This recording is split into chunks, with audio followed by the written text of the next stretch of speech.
Ahí está.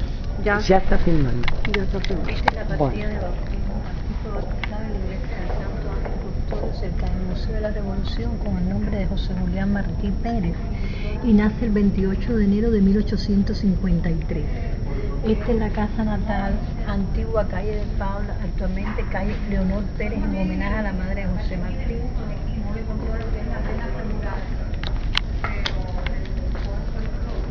Estos son los padres españoles ambos que vienen aquí a La Habana, aquí tenemos a Sebastián Mariano Martín, natural de Valencia, y a don Leonor Pérez en las Canarias, Tenerife. Martín fue el primer hijo del matrimonio y el único varón.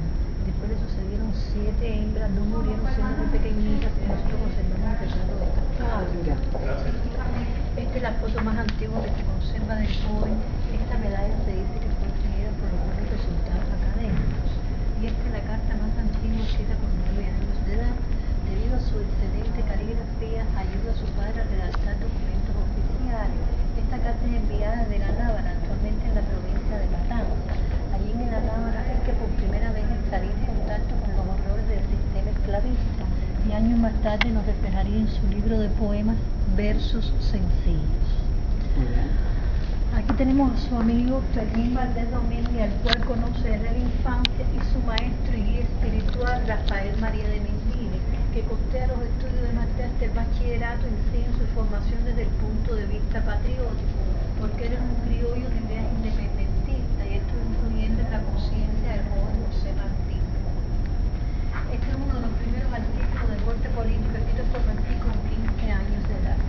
En 1868 comienza en Cuba la primera guerra de independencia, guerra que después sería conocida como Guerra de los 10 años. Martí no participa directamente en esta guerra, ser muy joven aún, solo tenía 15 años, pero entonces lo hace a través de estos artículos de corte político, El Diablo Cojuelo y La Patria Libre, donde publica su drama Abdala, que es el concepto de patria, cuando él dice: el amor madre a la patria no es el amor ridículo a la tierra, ni a la hierba que pisan nuestras plantas. Es el odio invencible a quien lo oprime, es el rencor eterno a quien lo ataca.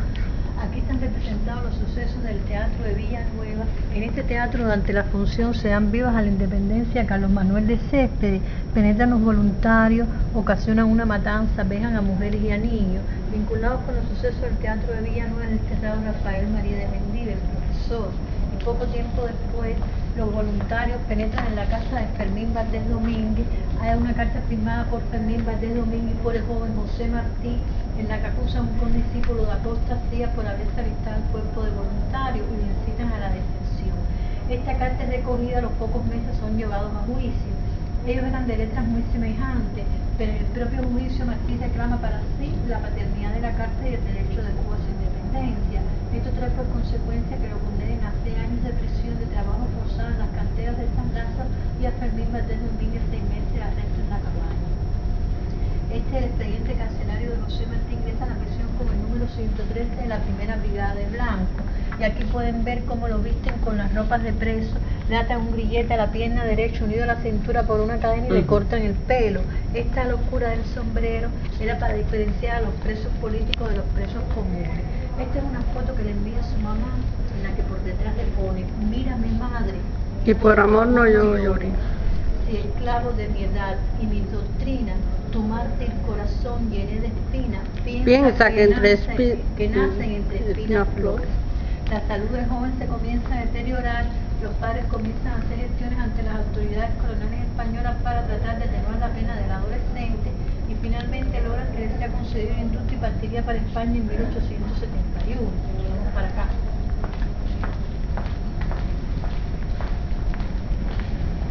Aquí en España terminaría los estudios de bachillerato e iniciaría 2 carreras universitarias, Derecho y Filosofía y Letras. Las inicia en Madrid en 1871 y las terminaría 3 años más tarde en Zaragoza. Estos títulos tienen fecha reciente, pero son los títulos originales, porque en aquel entonces para obtener los títulos universitarios había que abonar cierta cantidad de dinero que el joven Martí no poseía.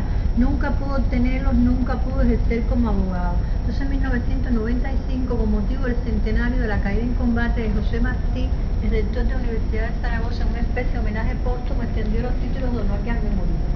Este es un autorretrato porque él también matricula en la Academia de Pintura de San Alejandro Valdés Domínguez. De España hace un corto viaje a Francia, donde conoce al escritor francés Víctor Hugo, que da muestra de su simpatía por el ideal independentista del pueblo cubano, y de Francia se dirige a México. En México trabaja como crítico y como periodista. Colabora en la revista Universal, donde hace una traducción de la obra del escritor francés Víctor Hugo llamada Mis hijos. Colabora en El Federalista y en El Socialista. En México entra por primera vez en contacto con la figura del indio americano, lo que le amplía su visión de lo que él después llamaría Nuestra América. Y es en México también donde conocería a la camagüeyana Carmen Sáenz Bastán, con la cual después se casaría más tarde. Esta es una muestra de la huella que dejó la estancia de Martín Tierra Mexicana. Este es un mural hecho por Diego Rivera que se pinta niño. El mural abarca personalidades importantes de la vida mexicana a través del tiempo. Fíjense que el pintor ubica aquí a Martí al centro como otra personalidad importante del pueblo mexicano.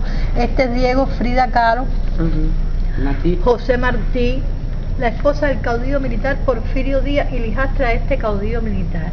Martí decide abandonar México ante el empuje de las tropas del caudillo militar Porfirio Díaz, que le da un golpe de estado al presidente mexicano Sebastián Lerdo de Tejada. Él no está de acuerdo con los procedimientos llevados a cabo por este caudillo para obtener el poder y decide abandonar el país.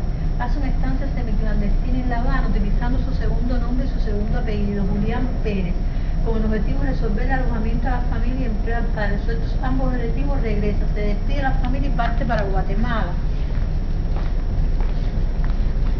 Aquí en Guatemala conoce personalmente al presidente de Guatemala, Justo Rufino Barrio, que lo sé que es Quetzal, el ave nacional de Guatemala, y comienza a trabajar en esta escuela, llamada Escuela Normal, dirigida por un cubano bayamés llamado José María Estaíse. Es nombrado por la Universidad de Guatemala catedrático de literatura francesa, inglesa, alemana, italiana y de historia de la filosofía. Y aquí conocería a María García Granado, la hija del expresidente de Guatemala, conocida por nosotros como la niña de Guatemala. La niña de Guatemala, la que murió de amor. Él conoce a María García Granado porque él visita la casa del expresidente, el cual él es amigo, pero también da clase en una academia de niñas de Centroamérica, a la cual asiste la joven.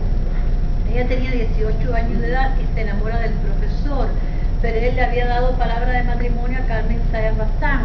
Regresa a México, se casa con Carmen Sáenz Bastán, y cuando regresa a Guatemala, la niña de Guatemala había enfermado de tuberculosis y muere. Esto la afectaría muchísimo, y años más tarde también lo reflejaría en su libro de poemas Versos Sencillos, con el poema que es conocido como La Niña de Guatemala, que hay una estrofa de este poema que dice: ella dio al desmemoriado una almohadilla de olor, él volvió casado, ella se murió de amor. Esta almohadilla de olor existe y está en la fragua martiriana. Aquí tenemos una réplica de la tribuna del Liceo de Guarabacoa, donde pronuncia discursos importantes que le dan una gran fama como orador ante el pueblo cubano, porque estos discursos tienen la característica de que son vinculados a hechos desde el punto de vista cultural, él siempre trata de enlistar en ellos el ideal. Tenemos una primera estancia en Nueva York, donde se aloja en la casa de huésped de la familia Mantilla. A las 3 semanas de su edad pronunciaría este discurso conocido como lectura en el Facebook por el lugar en que lo pronunció. Este discurso gozó una amplia repercusión en la emigración patriótica en el porque en él José Martí haría un análisis detallado del fracaso de la guerra de los 10 años, casi como si hubiese estado presente en esta guerra. Engrandece las hazañas llevadas a cabo por los mapuches durante esta contienda, y al finalizar el discurso hace una exhortación a continuar la lucha contra el virus. Antes que cejaren en el empeño de hacer libre y próspera la patria, se unirá el mar del sur al mar del norte, y nacerá una serpiente de un huevo de águila. Aquí permanece corto tiempo, menos de un año, porque después del fracaso de la guerra conocida en Cuba como Guerra Chiquita, decide abandonar Nueva York y se dirige a Venezuela. En Venezuela trabajaría como profesor de gramática y literatura, se vincularía a la intelectualidad en momentos, entre ellos la intelectual Cecilia Acosta, de profundas ideas liberales, y funda esta revista venezolana, cuyas 32 páginas son escritas totalmente por él.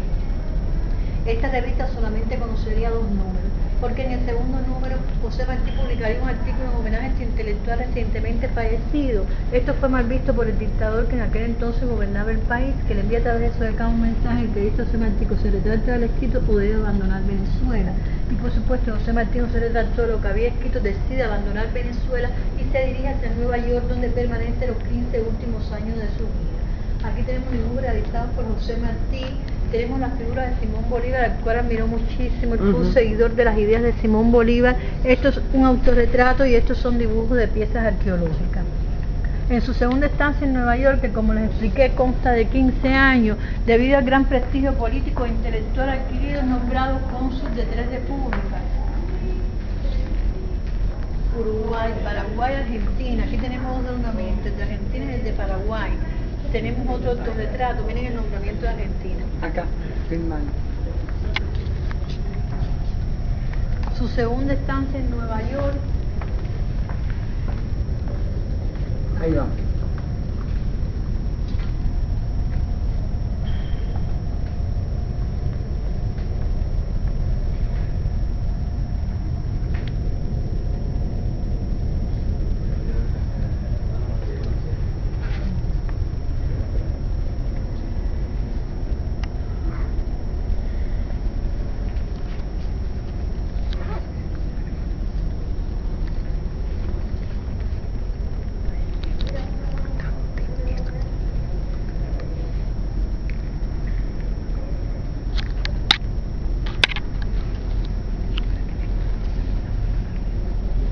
A ver.